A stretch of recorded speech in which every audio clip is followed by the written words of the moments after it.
Hi friends, welcome to this channel.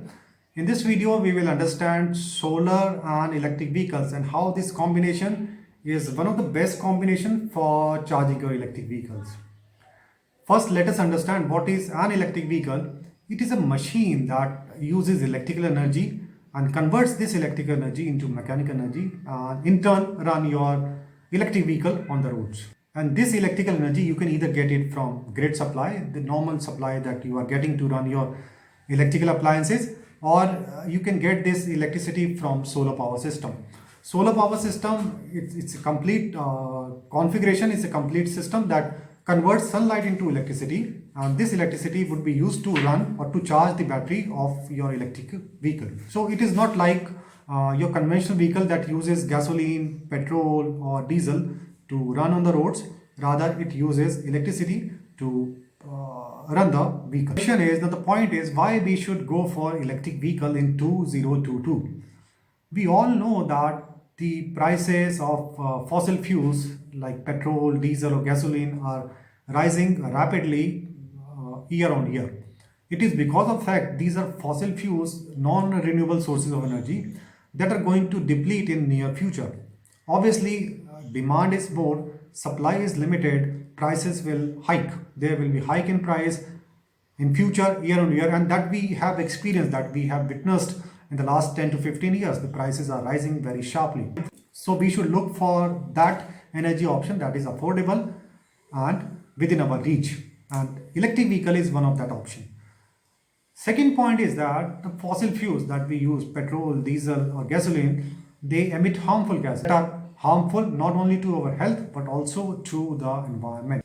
It is expected that by 2050, the average temperature of our earth will rise by 1 to 1.5 degrees Celsius if we keep on consuming fossil fuels at this rate. So it is time that we should switch to another energy option that can fulfill our energy needs. Another thing is that when you have an electric vehicle, you become energy independent. You are no longer dependent on fuel station that you need to go there and get your fuel tank filled with petrol, diesel or gasoline. You can charge your electric vehicle at home itself by using either grid supply, grid electricity or a solar power system. I would say solar electricity is the right option. Why this is the right option? Because solar prices are declining, are falling rapidly. If you can see that in last 10 to 15 years, it has fallen by more than 80%. While on the other hand, the grid electricity prices, they are rising year on year because grid supply that we get is coming, the energy is coming from fossil fuels. And again, fossil fuels are non-renewable sources of energy. Their supply is limited, demand is increasing. So again here in this way, we can say that charging your electric vehicle using solar power system could be the right choice because solar power system is affordable, clean energy source, cheaper than grid supply. Therefore, we should consider having a solar power system at home for charging our electric vehicle. If I talk about EV charging stations across India, then I don't see too many EV charging stations because although Tata has installed more than 1,000 EV charging stations, but still India is a vast country, it's a large country, we need more charging stations to charge the electric vehicles if you plan to have one to run on the roads. So if you want to avoid this inconvenience, then having a solar power system at home itself would be the right choice. So this solar power system will not only provide current to run your electrical appliances, but has the capacity to charge the battery of your electric vehicle, and you will have convenience to get it charged at home and then travel outside. If I talk about international market, these are Tesla, Hyundai Kona, Kia Soul EV, Audi e-tron, Chevy Bolt EV, BMW i3, Nissan Leaf, Volkswagen e-Golf and Honda Clarity. And if I look at Indian market, the top manufacturers are Tata Nexon EV, MG ZS EV, Tata Tigor, Hyundai Kona Electric, Mahindra E2O Plus, and so on. So these are the top manufacturers that are providing electric cars to the Indian consumers. So battery capacity and its range are the two factors that determine how long your electric vehicle can run on roads. Capacity is how much current your electric battery is storing inside it. By range, I mean to say once the battery is fully charged, how much maximum distance it can travel once the battery is fully charged. For example, a 100 kilowatt hour battery can run 400 kilometers on a stretch in one cycle. So 400 kilometers is its range and 100 kilowatt hour is its capacity. Okay, now let us look at battery capacity and the range of some of the top manufacturers. Tesla Model S has a battery capacity of 100 kilowatt hour and its range is 370 miles. Hyundai Kona has a battery capacity of 64 kilowatt hour and range is 258 miles.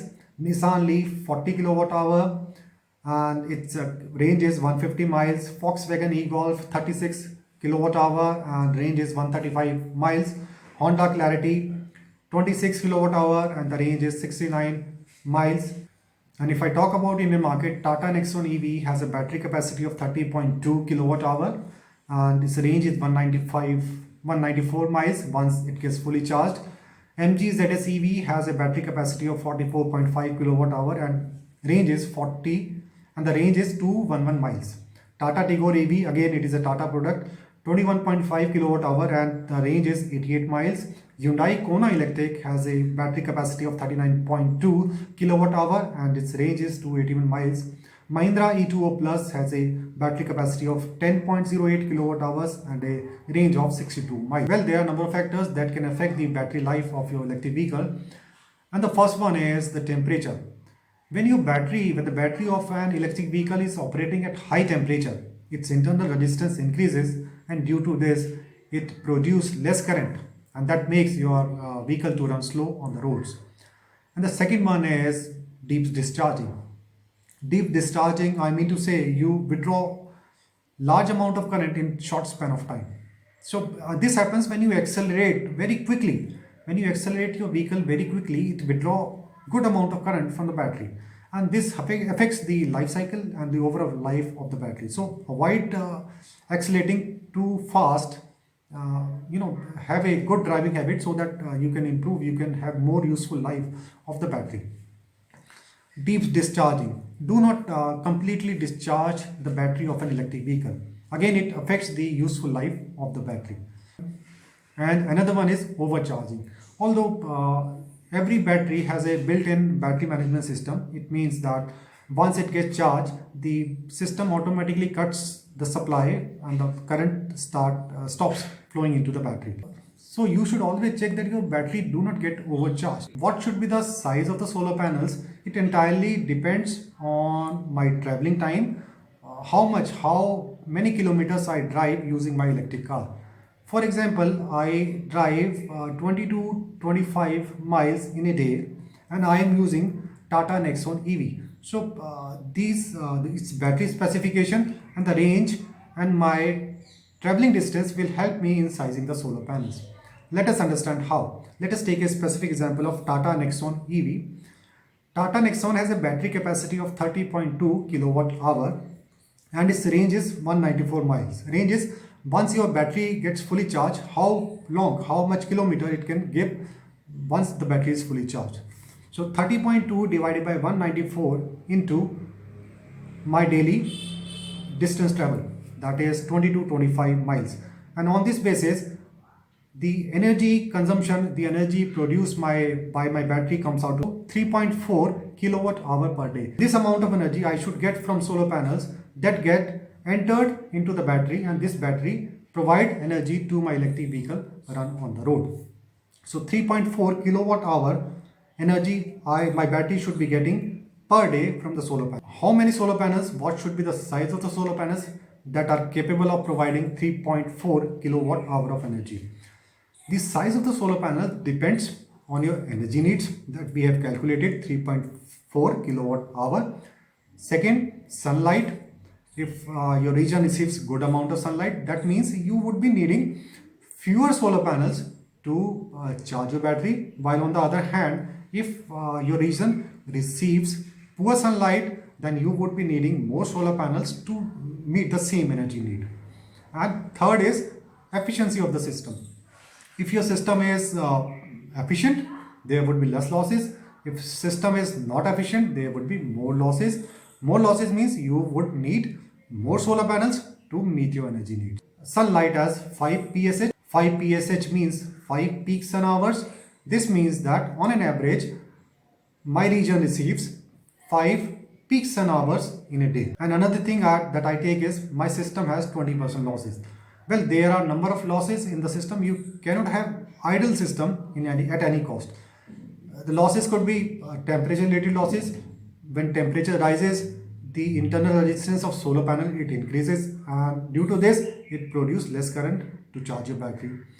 Dirt losses, shading loss, conversion loss, transfer losses, and all these losses they add up to 20% losses.